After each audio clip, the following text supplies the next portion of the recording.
Hello, my lovelies! Welcome back to Manta Systems, where we explore the magical world of saltwater aquariums. I'm Tamara, and today we're diving into one of the most captivating coral groups, LPS corals.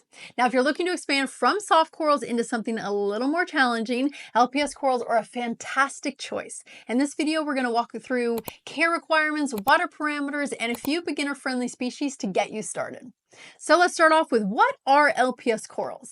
LPS stands for large polyp stony corals. These corals are characterized by their large fleshy polyps and a hard calcium-based skeleton.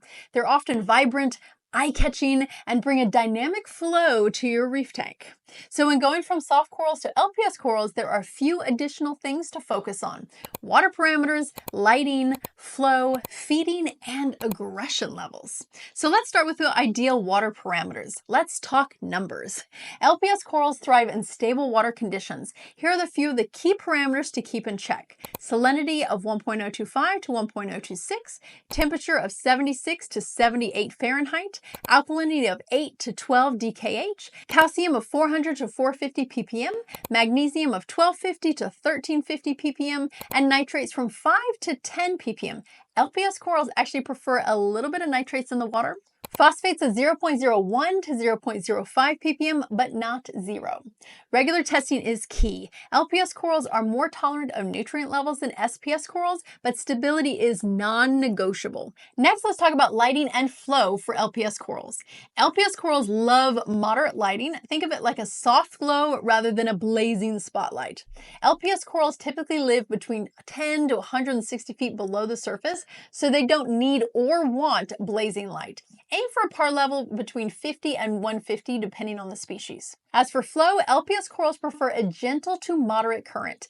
Too much flow can tear their delicate flesh, while too little can lead to debris settling on their polyps. Look for a happy sway, a gentle movement that keeps them clean without overwhelming them.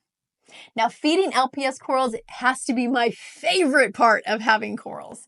Did you know LPS corals are voracious eaters? In addition to photosynthesis, they benefit from supplemental feedings, often the small meaty foods like mysid shrimp, chunky pieces of frozen food, fish eggs, or coral-specific pellets once or twice a week. Personally, I cut the end off a pipette in order to have a larger opening, and then I slowly place food in their tentacles and wait for them to grab on. It is so much fun.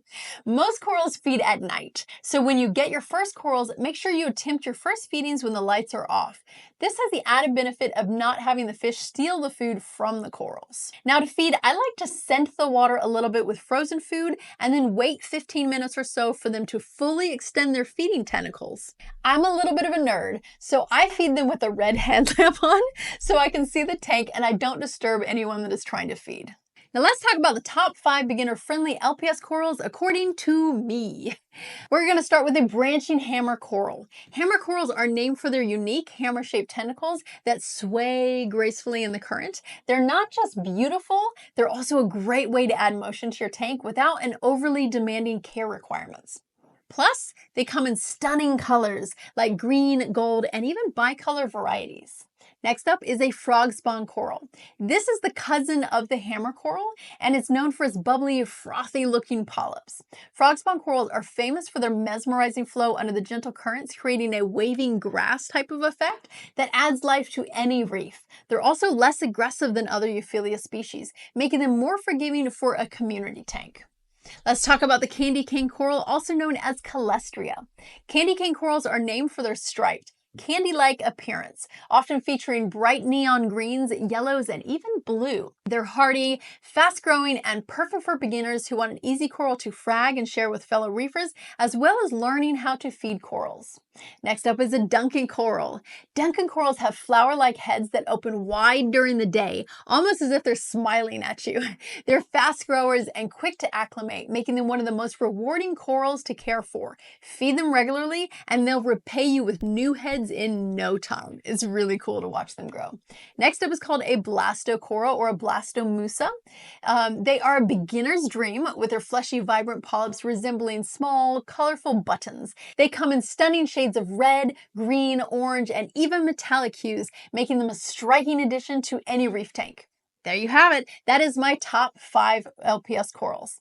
LPS corals are a stunning addition to any reef tank. Their vibrant colors, swaying motion, and relatively easy care make them a favorite for hobbyists of all levels. By maintaining stable water parameters, providing gentle flow and lighting, and offering regular feedings, you'll set your LPS corals up for success. Thank you for joining me onto this dive into LPS corals. We have the full article posted on our website if you'd like to continue your dive into LPS. We highlight the top 20 LPS corals. If you're ready to learn more about their care or other coral types, don't forget to like, subscribe, and hit that notification bell to be notified about our new videos in our coral series. And as always, happy reefing!